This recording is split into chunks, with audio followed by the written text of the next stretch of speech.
మోకాల నొప్పులకు ఎటువంటి సర్జరీ లేకుండా ఎపియాన్ పెయిన్ క్లినిక్ అందిస్తున్న అత్యాధునిక చికిత్స.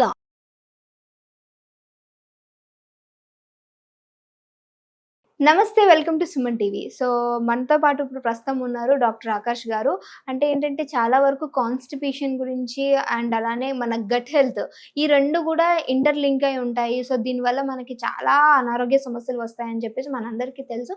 బట్ అసలు ఇది ఎక్కడ స్టార్ట్ అవుతుంది, మన లైఫ్ స్టైల్లో మనం చేసే మిస్టేక్స్ ఏంటి, సో దీనివల్ల మన గట్ హెల్త్ ఎలా పాడవుతుంది, మన గట్ హెల్త్ నుండి కాన్స్టిపేషన్ అనేది ఎలా వస్తుంది, సో వీటన్నిటి గురించి అడిగి డాక్టర్ని అడిగి తెలుసుకుందాం. నమస్తే సార్. నమస్తే సార్, గట్ హెల్త్ అంటే మన బాడీకి రారాజు అలా చెప్పుకోవచ్చు.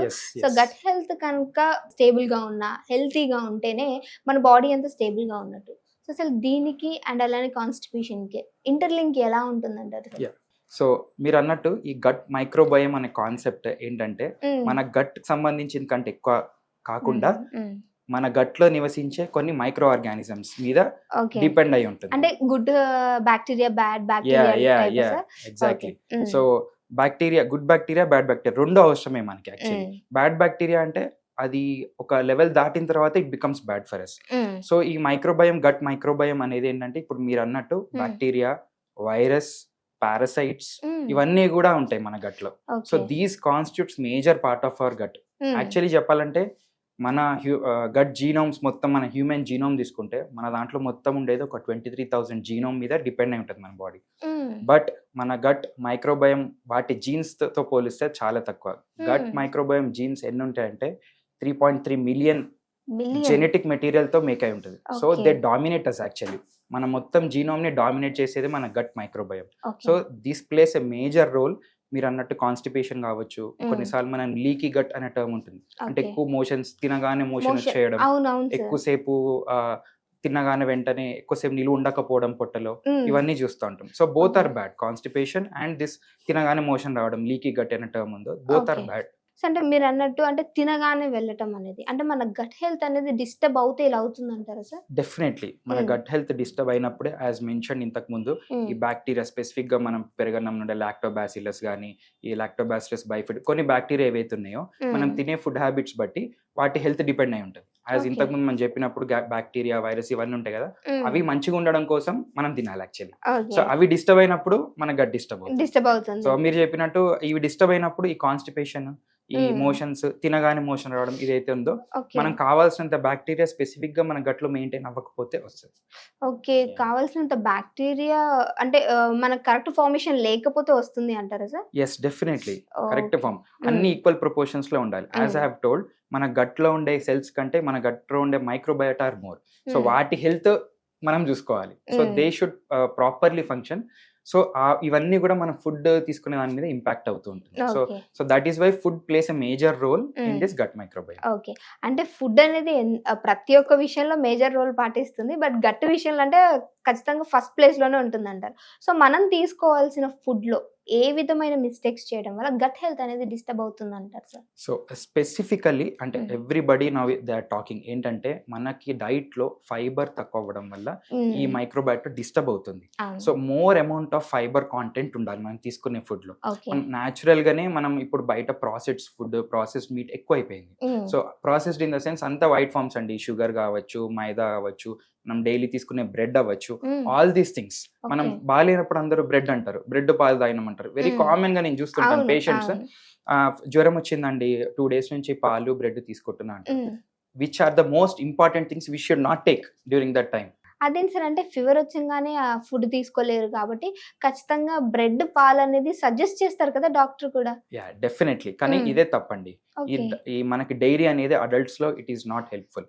And bread is complete maida, which is ultimate processed form, which your gut don't like. మీ లోపల ఉన్న బ్యాక్టీరియా, అరే ఎందుకు తిన్నారా బాబు, అది వేరేది మంచిగా తినొచ్చు కదా అని దే విల్ షౌట్.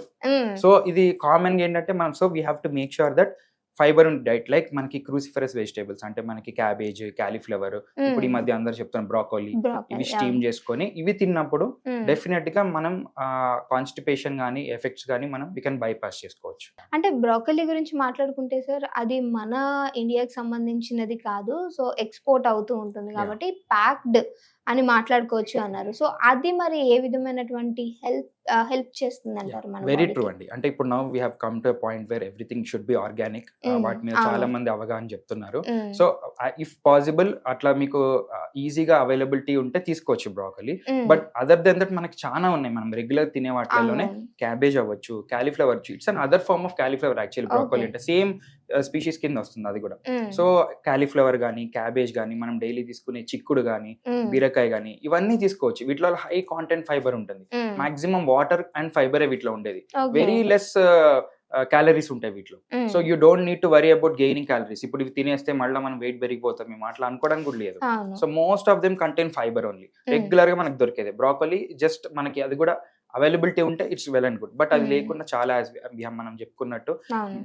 బీరకాయ, దొండకాయ, పంప్కిన్ ఓకే. అండ్ ఆల్సో సొరకాయ, ఆల్ దీస్ థింగ్స్ అంటే వెజిటేబుల్ యా అంటే సార్ ఇది ఎలా సార్ ఫ్రైడ్ ఫార్మేషన్ లో తీసుకోవాలంటారా, లేకపోతే మనం కొంచెం కర్రీ లాగా చేసుకోవడం, లేదంటే కొంచెం వాటరీగా ఈ ఫార్మేషన్ లో తీసుకోవడం మంచిది అంటారా? ఏదైనా కూడా మ్మ్. ప్రాపర్ కుక్ చేసిందే Cooked. తీసుకోవడం ఇట్స్ వెరీ ఇంపార్టెంట్. ఎందుకంటే మనకి వెజిటేబుల్స్ మార్కెట్ నుంచి వస్తాయి, చాలా మ్మ్. మైక్రో ఆర్గానిజమ్స్ వాటి మీద ఉంటాయి. అవును. సరిగ్గా ప్రాపర్ గా వాష్ చేసుకోకపోవడం ఇదంతా మళ్ళీ it will cause a disturbance in the gut.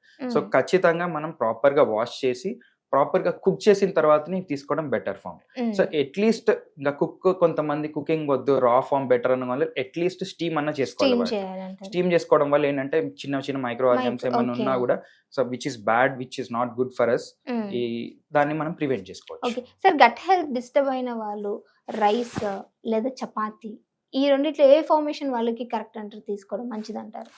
మన గట్లో ఏంటంటే ఎక్కువ స్టార్చ్ నచ్చదు. అంటే లాట్ ఆఫ్ కార్బోహైడ్రేట్ లోడ్ ఒక్కసారి పడింది అనుకోండి, అది మన గట్ కి నచ్చదు. ఓకే. సో అలాంటప్పుడు మనకి చపాతి అంటే ఓన్లీ మనకి ఇప్పుడు ఓన్లీ గోధుమలతో కాకుండా కొంచెం మిక్స్డ్ అని చెప్తున్నాం. లైక్ ఒక 50% Millets type గోధుమ, అనుకోవచ్చా? మిల్లెట్స్ అనుకోవచ్చు. Okay. Millets also it's a very good form. అట్లా Mm. మనకి ఏంటంటే 50% గోధుమలు 50% రాగులు మిక్స్ చేసుకున్న రోటీ, ఉమ్, మల్టీగ్రెయిన్ అంటున్నాం. అవును. మల్టీగ్రెయిన్ మేబీ సమ్ టైమ్స్ కొంతమందికి డైజెషన్ కి డిఫికల్ట్ అవ్వచ్చు. డిఫికల్ట్ అవును. సో అట్లీస్ట్ ఒక 1 or 2 forms of mixture um, will help you maintain a good gut health. Um, rather than ఒక్కటేసారి ఒక రైస్ లోడ్ అనేది మన మీద పడినప్పుడు ఉమ్, ఇబ్బంది అవుతుంది. యాజ్ మీరు ఇప్పుడు మాట్లాడినట్టు రైస్ లో స్పెసిఫిక్ గా ఇప్పుడు బ్రౌన్ రైస్ అని అది అని అవునవును. ఇవి కూడా ఎక్కువైంది. ఉమ్, సో దానికంటే కూడా కంప్లీట్ బ్రౌన్ రైస్ లో మనకి కొన్ని స్పెసిఫిక్ మెటల్స్ మనం అది ఎలిమినేట్ చేయలేం. లైక్ ఆర్సెనిక్ అనేది ఒకటి ఉంటుంది ఆ బ్రౌన్ Okay. రైస్ లో. సో అది మనకి తీసుకున్న తర్వాత మనకి ఏదైతే పోషకాహారాలు మన గట్ అబ్జర్వ్ చేసుకోవాలో ఉమ్, ఆ ఆర్సెనిక్ ఉండడం వల్ల అబ్జర్వ్ అవ్వదు. observe సో అవుతుంది. Okay. So it is better to go for ఇప్పుడు దంపుడు బియ్యం అంటాం కదా, అవును. అట్లాంటి దానికన్నా వెళ్ళొచ్చు. ఉమ్, సెమీ పాలిష్ రైస్ కన్నా వెళ్ళొచ్చు. Um, so if you are thinking that complete white rice వద్దు అనుకున్నప్పుడు వాళ్ళకి ఉమ్. సో దంపుడు బియ్యం కానీ సెమీ పాలిష్ రైస్ కానీ ప్రిఫర్ చేస్తే better. So gut health disturb అయినప్పుడు కాన్స్టిపేషన్ కూడా గురవుతారు అని మాట్లాడుకున్నాం. సో ఈ కాన్స్టిపేషన్ లో మనం చేసే కొన్ని మిస్టేక్స్ ఏంటంటారు సార్? అంటే రెగ్యులర్ గా మనం చూస్తున్నట్లయితే.